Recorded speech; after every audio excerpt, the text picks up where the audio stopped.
Important newspaper articles of 23rd March 2021. Please note you can download the PDF version of today's newspaper analysis by clicking the link given in the comment section. You can download the PDF version of February 2021 magazine from our website spmisacademy.com. You can also join our WhatsApp group through the link given in the description section for more study materials. Students, please note we at SPMIS Academy are starting a new foundation course for both APSC and UPSC from upcoming 7th April. And interested students can contact us on the contact details given here. This is the list of the topics that we'll be covering from today's newspaper. The first article is taken from editorial segment. It talks about declining vulture population in India. This topic is important from our syllabus paper for environment point of view. सबसे पहले current context देखते हैं तो इस article में बताया गया है कि हाल फिलहाल में गुवाहाटी के आउटस्कर्ट में एक विलेज है, गांव है रानी एरिया कह के। उस विलेज में कई सारे वल्चर्स मरे हुए पाए गए हैं। अभी ये सडन डेथ के पीछे क्या कारण है अभी वो पूरी तरह से असर्टेन नहीं किया जा सका है, अभी तक उसको इस्टेब्लिश नहीं किया जा सका है कि क्या कारण है। लेकिन फिर इस आर्टिकल में वल्चर्स पॉपुलेशन को लेकर के और बातें की गई हैं कि कैसे over a period of time India के अंदर वल्चर्स के पॉपुलेशन लगातार कम हुए हैं। तो इस आर्टिकल में बताया गया है कि 1992 से लेकर के 2007 तक यानी कि इन 15 years vulture population in India has declined by about 97%। तो लगभग 4 करोड़ वल्चर्स पॉपुलेशन थी 1992 में और वो घट के लगभग 4 लाख तक हो गई बाय 2007। तो 15 सालों में 1992 में 4 करोड़ और 2007 में 4 लाख।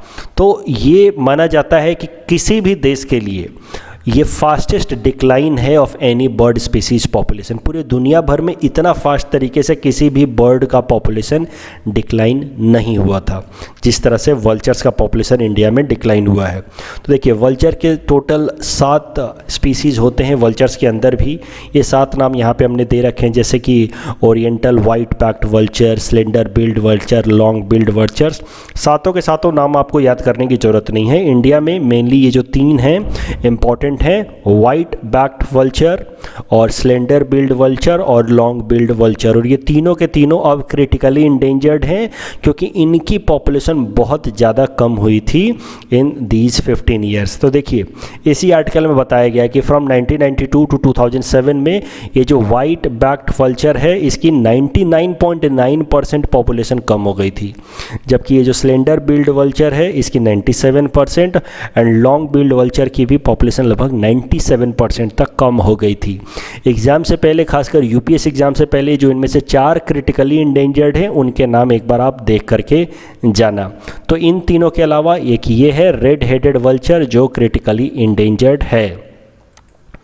अभी एक बार जरा समझते हैं कि आखिर ऐसा क्या हो गया उन 15 सालों में कि वल्चर्स की पॉपुलेशन इतना फास्ट तरीके से डिक्लाइन हुई। तो इसके पीछे कारण है डाइक्लोफेनाक जो एक तरह का वेटिनरी इन्फ्लेमेटरी ड्रग है।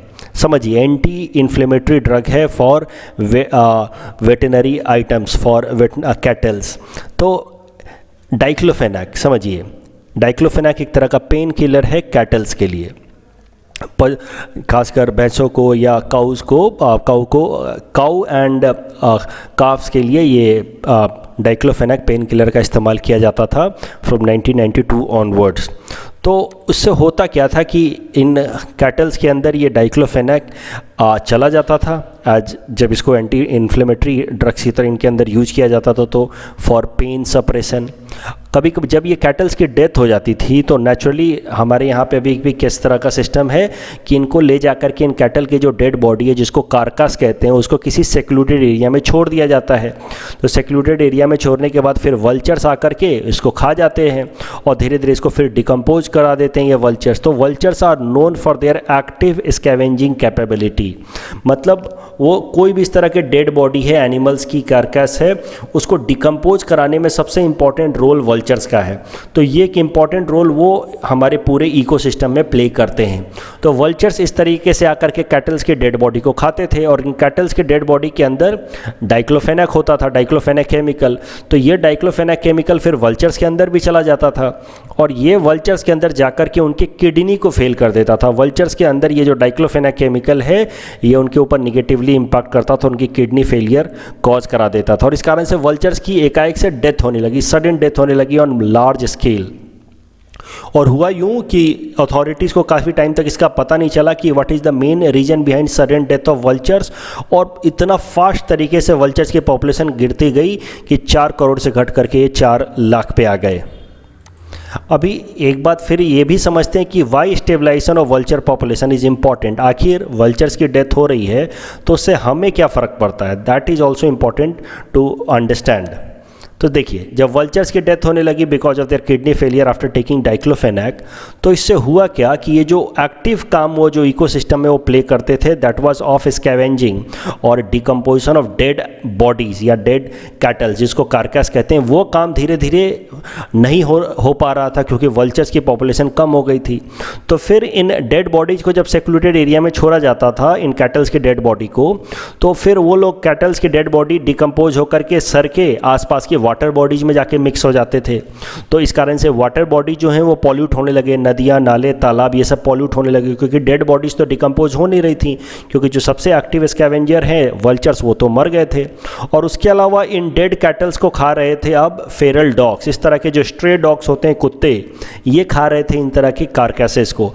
और इन कार्कासेस को जब स्ट्रे डॉग्स खाते हैं तो फिर इनके अंदर एक तरह का रैबीज डेवलप होता है, एक तरह का माइक्रो ऑर्गेनिज्म डेवलप होता है रैबीज, और फिर ये डॉग्स रैबिड हो जाते हैं और फिर ये रैबिड डॉग्स किसी को काटते हैं तो फिर उससे उस इंसान को भी रेबीज होने का चांस बना रहता है और रेबीज के कारण इंसानों की डेथ भी हो जाती है। तो हुआ क्या कि वल्चर्स की जब मास नंबर्स में डेथ हुई तो फिर वाटर बॉडीज़ पॉल्यूट होने लगे क्योंकि ये जो डेड बॉडीज़ हैं अब वो डिकम्पोज नहीं हो रहे थे तो वाटर बॉडीज़ में मिल रहे थे। उसके अलावा जो डॉग्स इनको खा रहे थे उस कारण से फेरल डॉग्स के नंबर्स बढ़ने लगे और फेरल डॉग्स के नंबर बढ़ने लगे तो लोगों के ऊपर फेरल डॉग्स का अटैक का केसेस भी बढ़ने लगा और human deaths because of rabies infection वो भी बढ़ने लगा।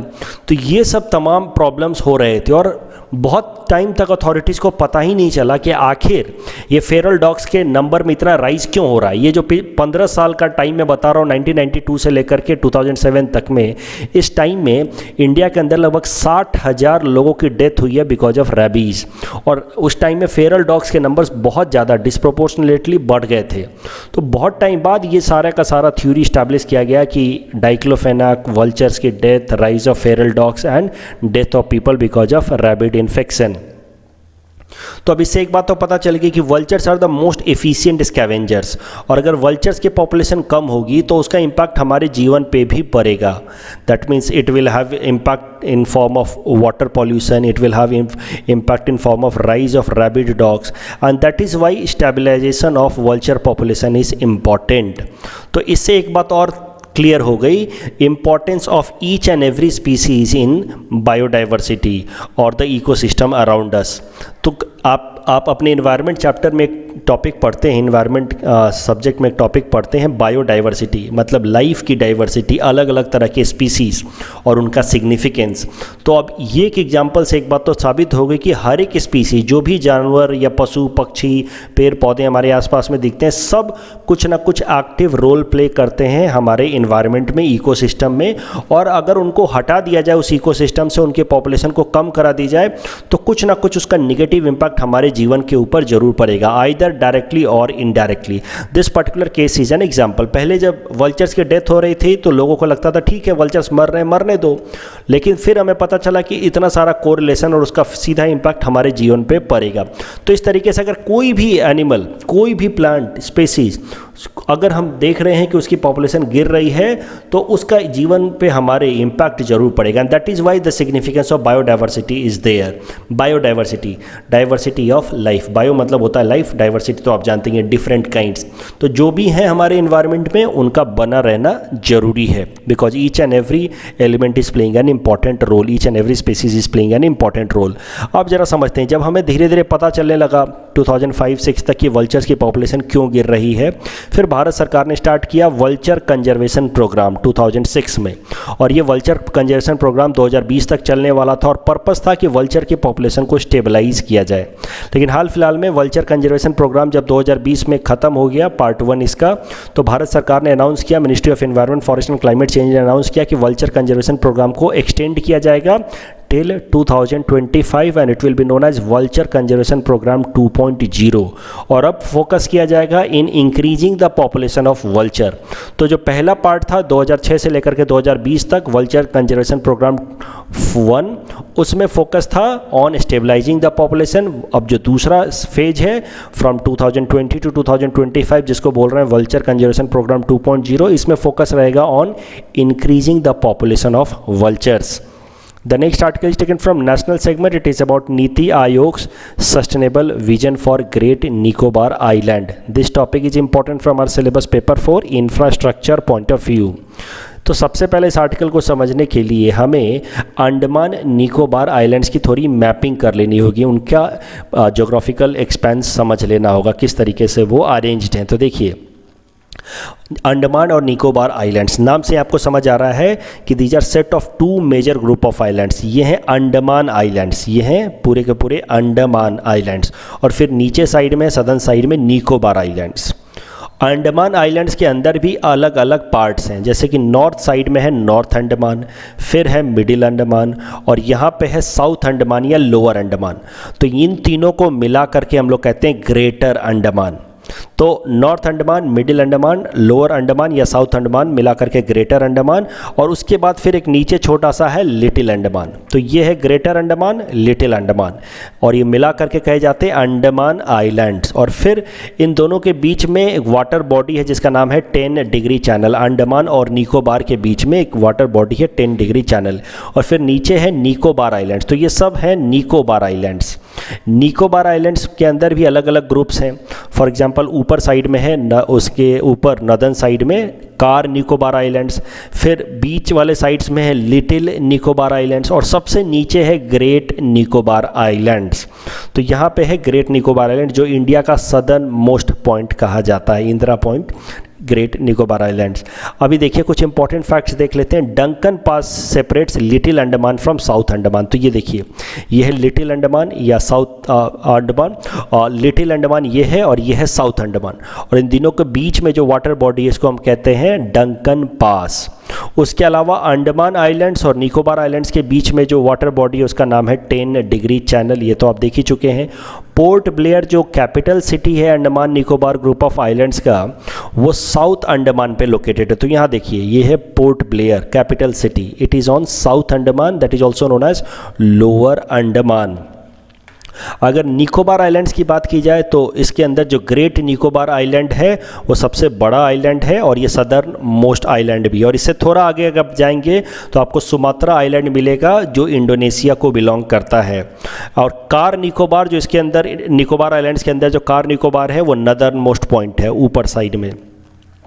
उसके अलावा Barren and Narcondam islands that are in north of Port Blair. तो यहाँ से थोड़ा ऊपर आप जाएंगे तो आपको 2 छोटे छोटे आइलैंड्स मिलेंगे, Barren and Narcondam islands. These are the only volcanic islands in India. These are in fact the only volcanoes available in India. बाकी जो मेनलैंड इंडिया है हमारा, ये मेन बॉडी मेनलैंड इंडिया, यहाँ पे कोई भी एक्टिव वोल्केनो नहीं है।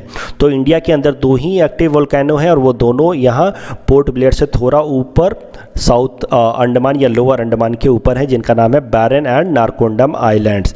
उसके अलावा सैडल पीक जो माउंटेन है नॉर्थ अंडमान के अंदर, ये सैडल पीक जिसकी हाइट 737 मीटर है, ये अंडमान निकोबार का हाईएस्ट पीक है। 737 मीटर इसकी हाइट है, सैडल पीक। तो ये सब कुछ इंपॉर्टेंट इंफॉर्मेशन हैं with respect to Andaman and Nicobar islands. अभी इससे रिलेटेड एक इम्पॉर्टेंट डेवलपमेंट्स हुई है हाल फिलहाल में अंडमान निकोबार आइलैंड से लेकर के। देखिए, ग्रेट निकोबार जो आइलैंड है, जो सदर्न मोस्ट पॉइंट है, यहाँ पे इंफ्रास्ट्रक्चर डेवलप करने के लिए नीति आयोग ने एक प्रोजेक्ट प्रपोज किया है, और इस प्रोजेक्ट का नाम है sustainable vision for great Nicobar island. और इस सस्टेनेबल डेवलपमेंट या sustainable vision for great Nicobar island को 3 फेजेज में डेवलप किया जाएगा और इसका पहला फेज का एग्जीक्यूशन स्टार्ट हो गया है। इस पहले फेज के अंदर एक एयरपोर्ट बनाया जाएगा, यहाँ पे एक ट्रांसशिपमेंट पोर्ट बनाया जाएगा, एक मास रैपिड ट्रांसपोर्ट सिस्टम बनाया जाएगा। मास रैपिड ट्रांसपोर्ट सिस्टम मतलब जैसे कि दिल्ली मेट्रो वगैरह आपने देख रखा होगा, उनको हम लोग कहते हैं मास रैपिड ट्रांसपोर्ट सिस्टम।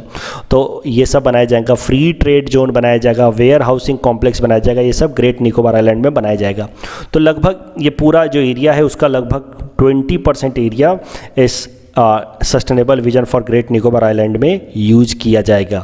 अब इसके कुछ इन्वायरमेंटल कंसर्न्स हैं। ये प्रोजेक्ट ला तो रही है नीति आयोग और इसका फेज 1 का इम्प्लीमेंटेशन स्टार्ट भी हो गया है, लेकिन बहुत सारे कंसर्न्स रेज कर रहे हैं environmentalist. The first concern is कि लगभग 150 स्क्वायर किलोमीटर से भी ज़्यादा फॉरेस्ट एरिया को काटना पड़ेगा, क्लियर करना पड़ेगा। और ये फॉरेस्ट जो है एकदम प्रिस्टीन, समझिए तो काफ़ी मतलब प्योर और डेंस फॉरेस्ट है और इनको काटना पड़ेगा, डिस्ट्रॉय करना पड़ेगा फॉर दिस प्रोजेक्ट। उसके अलावा एक यहाँ पे वाइल्ड लाइफ सेंचुरी हुआ करती थी, गलाथिया बे वाइल्ड लाइफ सेंचुरी, उसको डी नोटिफाई करना पड़ा है क्योंकि उस पूरे के पूरे वाइल्ड लाइफ सेंचुरी को डिस्ट्रॉय करना होगा क्योंकि वहाँ पे पोर्ट बनाना है।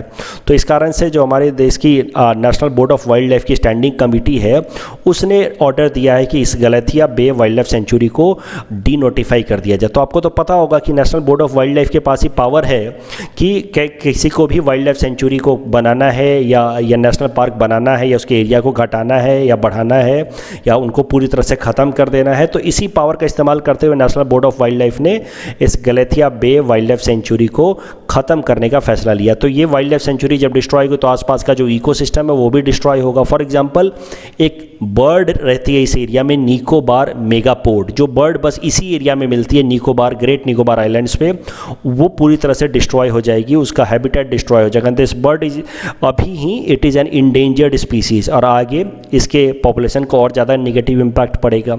उसके अलावा इस एरिया में रहने वाले जो सोम्पेन कम्युनिटी के ट्राइबल्स हैं उनके पॉपुलेशन को भी नेगेटिवली इम्पैक्ट होगा। देखिए यहाँ पे ग्रेट निकोबार में सोम्पेन कम्युनिटी के ट्राइबल्स रहते हैं, सोम्पेन, उनकी पॉपुलेशन को थ्रेट होगा। सोम्पेन अभी बस 254 ही नंबर है उसके, सोम्पेन कम्युनिटी के बस 254 ही लोग हैं और अब इस एरिया को अगर डिस्ट्रॉय किया जाएगा तो वो पॉपुलेशन भी कम हो जाएगी। और ये जो सोम्पेन है they are one of the 5 particularly vulnerable tribal groups of Andaman and Nicobar. जो 5 पर्टिकुलरली वल्नरेबल ट्राइबल ग्रुप्स हैं वो हैं Great Andamanese, Jarawas, Onge, Shompens and North Sentinelese. उसमें से सोम्पेन्स हैं जिनकी पॉपुलेशन बस 254 है और अगर इस एरिया को डिस्ट्रॉय किया जाएगा, यहाँ के प्रिस्टीन फॉरेस्ट को डिस्ट्रॉय किया जाएगा तो ये सोम्पेन्स की पॉपुलेशन नेचुरली और कम होगी। सोम्पेन को लेकर के एक इंपॉर्टेंट इन्फॉर्मेशन है सोम्पेन ट्राइब्स को लेकर के, वो भी देख लीजिए। They are the only particularly vulnerable tribal groups from Andaman and Nicobar with mongoloid features, जबकि जो बाकी पर्टिकुलरली वल्नरेबल ट्राइबल ग्रुप्स हैं they are having negroid features. इस टॉपिक के बेसिस पे हमने आपको ये प्रैक्टिस क्वेश्चन दे रखा है। प्लीज अटेम्प्ट दिस क्वेश्चन और you can submit the answer in the comment section. The next article is again taken from national segment. It is about Gandhi Peace Prize and this topic is important from our syllabus paper 3 governance point of view. सबसे पहले समझते हैं Gandhi peace prize है क्या। देखिए 1995 में Gandhi peace prize को establish किया गया था क्योंकि वो साल था महात्मा गांधी के 125th बर्थ एनिवर्सरी का। तो फिर महात्मा गांधी को याद करते हुए, उनको कॉमेमोरेट करते हुए उस साल से ही स्टार्ट किया गया एक annual award Gandhi peace prize जो भारत सरकार देती है हर साल। और ये जो गांधी पीस प्राइज है that is open to all persons, ऐसा नहीं है कि सिर्फ इंडियंस को मिल सकता है, it is open to all persons regardlessly of their nationality, race, language, caste, creed और सेक्स। और ये जो गांधी पीस प्राइज है इसको देने के लिए कि किस इंसान को देना है गांधी पीस प्राइज, इसके लिए 5 लोगों की जूरी होती है। उस जूरी में चेयरमैन होते हैं द प्राइम मिनिस्टर हिमसेल्फ, उसके अलावा chief justice of India and leader of single largest opposition party इन लोकसभा। उसके अलावा 2 एमिनेंट पर्सन्स इस जूरी के मेंबर होते हैं। और ये जो जूरी अभी बिठाई गई थी जिन्होंने हाल फिलहाल में गांधी पीस प्राइज दिया है, इसके अंदर जो 2 एमिनेंट पर्सन्स लिए गए थे वो थे Om Birla ji who is speaker of Lok Sabha, और उसके अलावा दूसरे थे Bindeshwar Pathak who is founder of Sulabh international, एक वेल नोन NGO है हमारे देश की, आप जानते होंगे सुलभ इंटरनेशनल को। और इन 5 लोगों ने मिलकर के गांधी पीस प्राइज़ अनाउंस किया है फॉर द ईयर 2019 एंड 20। तो 2 सालों का गांधी पीस प्राइज़ एक साथ अनाउंस किया गया है बाय द जूरी। और ये गांधी पीस प्राइज़ में देखिए 1 करोड़ का अवार्ड दिया जाता है, उसके अलावा एक इस तरह का साइटेशन दिया जाता है, प्लेक, और इसके अलावा कुछ ट्रेडिशनल हैंडक्राफ्ट या हैंडलूम आइटम्स भी दिए जाते हैं एज प्राइज़। अभी करंट न्यूज़ ये है कि गांधी पीस प्राइज़ 2019 और 2020 के एक साथ अनाउंस किए गए हैं। 2019 का गांधी पीस प्राइज़ दिया गया है late His Majesty Sultan Qaboos bin Said al Said of Oman. सरल शब्दों में कहिए तो ओमान के किंग हैं जिनकी डेथ हो चुकी है, और उनको 2019 का गांधी पीस प्राइज़ दिया गया है। उनका नाम है सुल्तान काबूस। और 2020 का गांधी पीस प्राइज़ दिया गया है शेख मुजीबुर रहमान ऑफ बांग्लादेश। तो आप समझ लीजिए इस तरीके से कि गांधी पीस प्राइज़ का इस्तेमाल इस तरह से किया है भारत सरकार ने कि हमारी 2 कंट्रीज़ के साथ इंटरनेशनल रिलेशंस इम्प्रूव हों।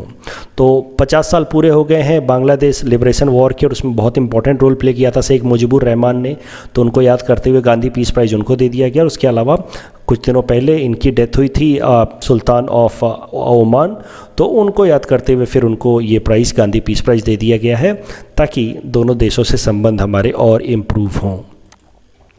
The next article is taken from economy segment. It is about National Bank for Financing Infrastructure and Development, and this topic is important from our syllabus paper for Indian economy point of view. So देखिए current news समझिए।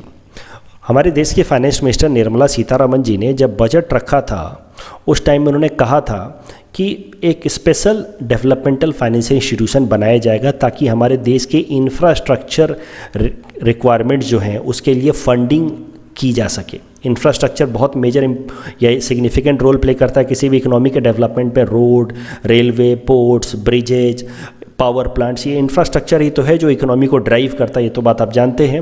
और infrastructure के लिए heavy investment लगता है जो कोई भी प्राइवेट प्लेयर या बैंक्स नहीं कर सकते, क्योंकि उसमें बहुत ज़्यादा इन्वेस्टमेंट लगता है और लॉन्ग पीरियड के लिए लगता है। 10 साल, 15 साल, 20 साल बाद जाकर के रिटर्न्स आने शुरू होते हैं। यही कारण है कि इंफ्रास्ट्रक्चर की फंडिंग जो है वो डिफ़िकल्ट हो जाती है, वो करा पाना मुश्किल हो जाता है।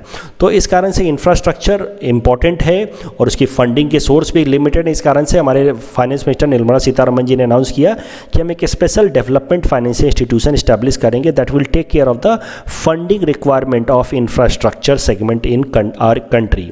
तो डेवलपमेंटल फाइनेंशियल इंस्टीट्यूशंस क्या होते हैं पहले वो समझ लेते हैं। देखिए, developmental financial institutions are refinance agencies. तो अब ये समझना होगा कि रीफाइनेंस वर्ड क्या होता है।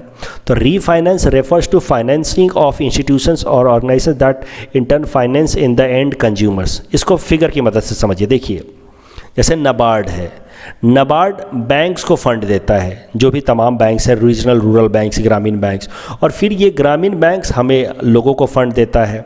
तो नाबार्ड का काम क्या है? नाम ही है इसका national Bank for agriculture and rural development. लेकिन ये एक बैंक है तो, लेकिन ये बैंक डायरेक्टली लोगों को लोन नहीं देता है। ये बैंक देता है पैसा ग्रामीण बैंक्स को, और ग्रामीण बैंक फिर पैसा देता है लोगों को। तो ये जो नाबार्ड बैंक है, जब ये ग्रामीण बैंक को पैसा देता है तो इसको कहते हैं रीफाइनेंसिंग, और जब ये ग्रामीण बैंक लोगों को पैसा देता है तो इसको कहते हैं फाइनेंसिंग। तो ये होते हैं रीफाइनेंस एजेंसीज। जो बड़े बैंक होते हैं, जो बड़े इंस्टीट्यूशंस होते हैं जिनके पास बल्क में पैसा होता है, वो डायरेक्टली लोगों को पैसा नहीं देते हैं, वो फिर बैंक्स को पैसा देते हैं, और बैंक्स के थ्रू फिर वो पैसा एक पर्टिकुलर पर्पस के लिए जाता है लोगों के तरफ या लोगों के लिए। फॉर एग्जांपल, नाबार्ड एक एग्जांपल है इस रीफाइनेंस एजेंसी का या डेवलपमेंटल फाइनेंशियल इंस्टीट्यूशन का। सिडबी एग्जांपल है। सिडबी आप देखिए इंडस्ट्रियल डेवलपमेंट के लिए फंडिंग देता है, रीफाइनेंस करता है। National housing bank is an example, housing project के लिए वो लोन देता है। तो फॉर एग्जांपल समझिए, नाबार्ड जो होगा जब वो पैसा देगा, वो 100 करोड़ रुपये देगा किसी ग्रामीण बैंक को, आसाम ग्रामीण विकास बैंक को 100 करोड़ रुपये देगा। तो वो आसाम विकास ग्रामीण बैंक वो 100 करोड़ रुपये लोगों को बस इसी पर्पज़ के लिए देगा जो नाबार्ड का काम है, एग्रीकल्चर या रूरल डेवलपमेंट के लिए लोगों को फाइनेंस करेगा। और नाबार्ड मान लीजिए 3% इंटरेस्ट पे देगा बैंक को पैसा, तो बैंक वही पैसा आगे लोगों को 6% के इंटरेस्ट पे दे देगा और बैंक का 3% का मुनाफा हो गया। तो इस तरीके से रीफाइनेंस एजेंसीज काम करते हैं। वो बल्क में पैसा देते हैं और बैंक्स फिर उसी पैसे को फिर रिटेल में लोगों को क्रेडिट करते हैं। अब इसी तरीके का एक रिफाइनेंस एजेंसी या developmental financial institution infrastructure funding के लिए इस्टेब्लिश करेगी भारत सरकार, ताकि वो पैसा दे बैंक्स को और बैंक्स फिर वो पैसा दे अलग अलग इंटरप्राइजेस को कि वो इंफ्रास्ट्रक्चर डेवलपमेंट में काम कर सके। For example national highway authority of India को पैसा देगा कि जाओ हाईवे बनाओ, तो उसके लिए जो पैसा आएगा वो इस डेवलपमेंटल फाइनेंशियल इंस्टीट्यूशंस से आएगा थ्रू बैंक्स। अभी करंट न्यूज़ क्या है देखिए, सिर्फ निर्मला सीतारमण जी ने तो बजट के टाइम में कहा था कि डेवलपमेंटल फाइनेंशियल इंस्टीट्यूशंस बनाए जाएंगे। अब अपने प्रॉमिस के हिसाब से जो उन्होंने बजट में करा था प्रॉमिस, उस प्रॉमिस के हिसाब से एक बिल रखा गया है लोकसभा के अंदर, national Bank for Financing Infrastructure and development bill. इस बिल के पास होते ही ये एक डेवलपमेंटल फाइनेंशियल इंस्टीट्यूशन जिसका नाम होगा National Bank for Financing Infrastructure and Development, वो सेटअप कर दिया जाएगा for meeting the financial needs of infrastructure development in our country. माना जा रहा है कि हमारे देश के लगभग 7000 प्रोजेक्ट जो फाइनलाइज किए गए under National infrastructure Pipeline programme, उन सब प्रोजेक्ट्स की फंडिंग इस बैंक के थ्रू आएगी या इस डेवलपमेंटल फाइनेंशियल इंस्टीट्यूशंस के थ्रू आएगी। इस डेवलपमेंटल फाइनेंशियल इंस्टीट्यूशन को जो उसको इस कानून के थ्रू बनाया जाएगा, उसमें इनिशियल फंडिंग करेगी भारत सरकार 20,000 करोड़ रुपए की, और आने वाले टाइम में फिर ये डेवलपमेंटल फाइनेंशियल इंस्टीट्यूशंस मार्केट से लोन लेगा, बॉन्ड्स रिलीज करके या सिक्योरिटी मार्केट में स्टॉक्स रिलीज करके वो पैसा रेज करेगा। तो आने वाले टाइम में लगभग 3 लाख करोड़ तक का फंड रेज करेगा जो इंफ्रास्ट्रक्चर फील्ड में इन्वेस्ट किए जाएंगे। अब एक बार जरा ये समझ लेते हैं कि ये टर्म क्या है, नेशनल इंफ्रास्ट्रक्चर पाइपलाइन। ये एक प्रोजेक्ट है जिसके अंतर्गत भारत सरकार लगभग 1 लाख करोड़ रुपए खर्च करेगी आने वाले टाइम में। इसके अंदर लगभग 7000 छोटे छोटे प्रोजेक्ट हैं, रोड्स के, ब्रिजेज के, रेलवे प्रोजेक्ट्स के, पोर्ट्स के, ये सब करे जाएंगे आने वाले 5 सालों में। तो देखिए, national infrastructure pipeline project, it is central government's ambitious project to spend about 102 lakh crore in infrastructure in next 5 year, 2020 से लेकर के 2025 तक में। इसमें ज़्यादातर खर्चा होगा एनर्जी सेक्टर में, उसमें भी रिन्यूएबल सेक्टर में 24% खर्च किया जाएगा एनर्जी सेक्टर में, फिर रोड्स बनाने में, अर्बन एरिया डेवलपमेंट में और रेलवे में लगभग 12% खर्च किया जाएगा। और इसकी फंडिंग कौन कौन से सोर्सेज से आएगी वो भी देखते हैं। देखिए, स्टेट गवर्नमेंट्स अपने अपने स्टेट में 40% तक का फंडिंग करेंगी, सेंट्रल गवर्नमेंट 39% फंडिंग करेगी, और बाकी का जो 21% फंडिंग है वो प्राइवेट सेक्टर से लाया जाएगा। तो मतलब ये जो पूरा का पूरा प्रोजेक्ट है वो पब्लिक प्राइवेट पार्टनरशिप मोड में इंप्लीमेंट किया जाएगा, नेशनल इंफ्रास्ट्रक्चर पाइपलाइन। और सरकारों की तरफ से जो इन्वेस्टमेंट किया जाएगा उसके लिए फिर ये DFI developmental financial institution setup किया जा रहा है। In our segment, most probable PD topics for upcoming APSC, today we'll cover topic number 500 to 502. Topic number 500 is about Ambubachi Mela. This festival marks the annual menstruation of presiding goddess in Kamakhya temple. And the fair is organized on 21st to 25th June every year. इसको Assamese calendar में आहार महीना भी कहते हैं, और this आहार month is in second half of June month. Or the temple is situated on Nilanchal Hills, whose northern face slopes down to Brahmaputra River. According to the legends, this temple was built by Demon King Narkasur, but records are available only from 1565 onwards, when Koch King Nar Narayan rebuilt the temple. Please attempt this question based on topic number 500. Topic number 501 is about Bishnu Prasad Rabhaji. He was one of the most dominant figure in the literary, cultural and political field of Assam. He was born in 1909 in Dhaka to a Bodo family, but was adopted had adopted the title Rabha as he was raised by a Rabha family.